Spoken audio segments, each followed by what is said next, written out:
Assalamualaikum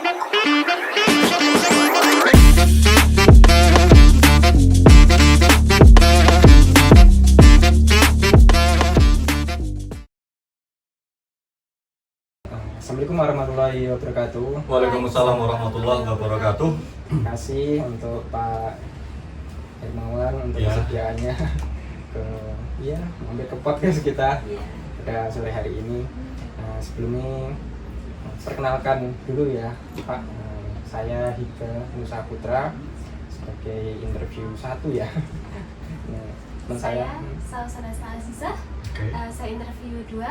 Terus teman kami di belakang layar ada Mbak Nadila Munifah, Mbak Adinda Khairul Nisa sebagai editor di belakang layar tugasnya. Oke. Nah, di sini gini Pak. Di sini kita santai aja mungkin ya. Baik, ya. Nah, di sini kita akan bahas tentang ya hal yang apa ya? Biasa kita temui dalam kehidupan sehari-hari, yaitu intuisi. Nah, nanti kita bahas intuisi dari perspektif Islam, perspektif psikologi Islam gitu. Kita mungkin pengen tahu sih definisi dari intuisi itu apa sih kalau dari menurut Pak Hermawan. Baik, terima kasih atas pertanyaannya Mas Hika. Jadi memang kalau berbicara tentang intuisi ada 2 perspektif ya, perspektif Islam atau perspektif Barat. Sebenarnya secara makna arti istilahnya sama, cuma bedanya ada di definisi secara bahasa. Memang kalau di Barat lebih terkenal dengan tadi kata intuisi, kalau di perspektif Timur atau Islam dikenal dengan diksi dengan kata irfani ya, jadi pakai ain irfani. Jadi bisa diartikan pendekatan atau intuisi itu adalah pendekatan untuk mendapatkan, memperoleh suatu pengetahuan dengan cara penghayatan, pendalaman, yang mana penghayatan pendalaman itu menggunakan hati nurani. Ada teori lain yang menyebutkan intuisi atau irfani dalam perspektif Islam ya, memang bisa dilihat dari 2 disiplin ilmu, Mas Hika dan Mbak Sausan. Pertama tadi dari sisi psikologi ya, yang kedua juga bisa dilihat dari sisi filsafat. Tapi kita tidak bicara lebih banyak, lebih dalam perspektif atau tentang filsafat ya, lebih banyak ke psikologisnya. Karena memang pendekatan intuisi atau irfani ini jelas bersentuhan atau ya bergesekan lah, ada interaksi yang menyentuh sisi kejiwaan atau batin seseorang. Jadi tidak masalah ketika dikaji juga di perspektif psikologi Islam. Seperti itu Mas Hika.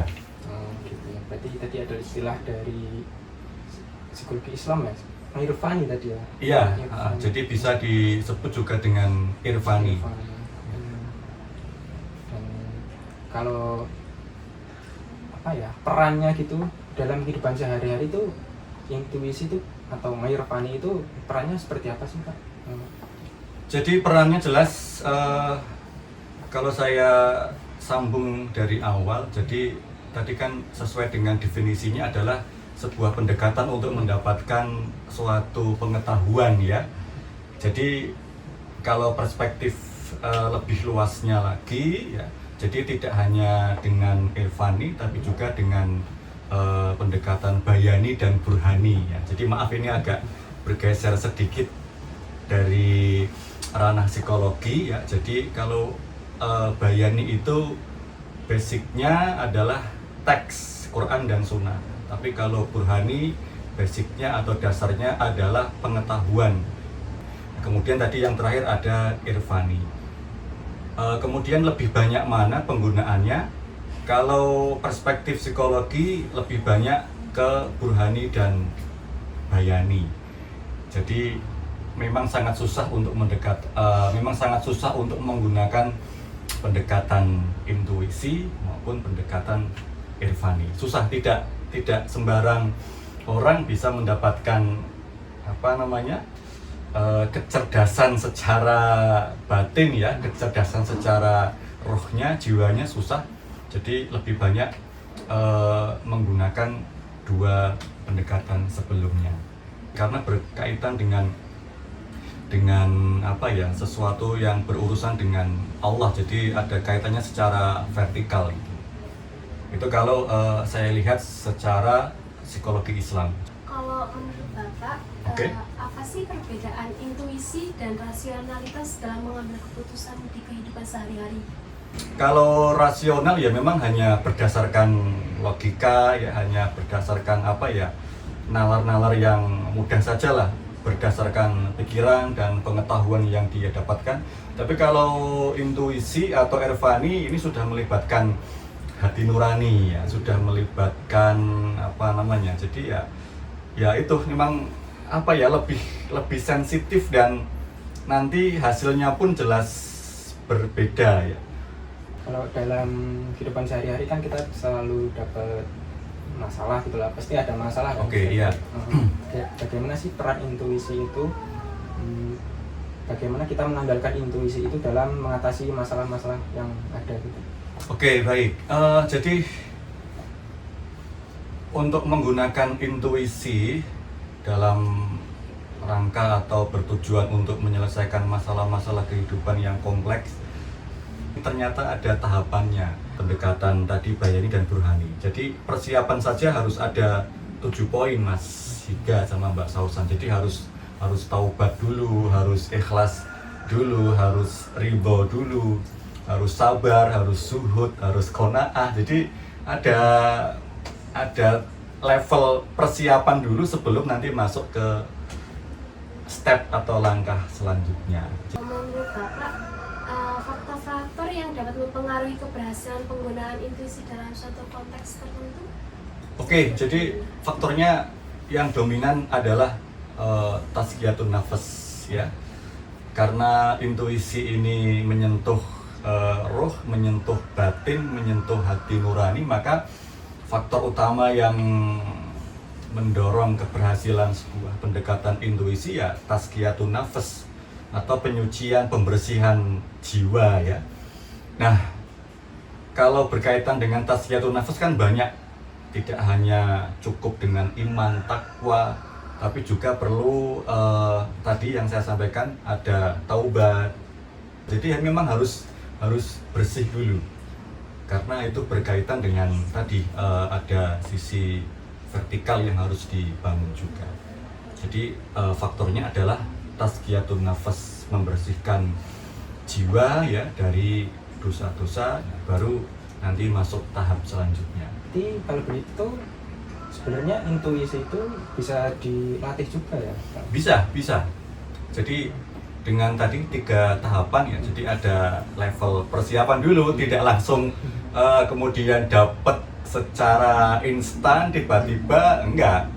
Karena kaitannya dengan jiwa, maka harus dimurnikan dulu, harus nanti bertahap bisa mendapatkan pengetahuan yang benar-benar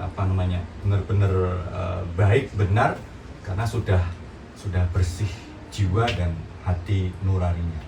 Tapi kalau sudah menyentuh hati, menyentuh kejiwaan memang susah ya, rumit, susah. Nah, kadang kalau di psikologi barat kan tidak melibatkan Tuhan, tidak dikaitkan dengan sesuatu yang berhubungan ke atas ya, ke langit, secara vertikal gitu. Jadi hanya sebatas horizontal, hanya jiwa yang berdasarkan perilaku sehari-hari, tidak ada kaitannya dengan tazkiyatun nafas yang itu bisa berdampak baik kepada jiwa atau batin seseorang.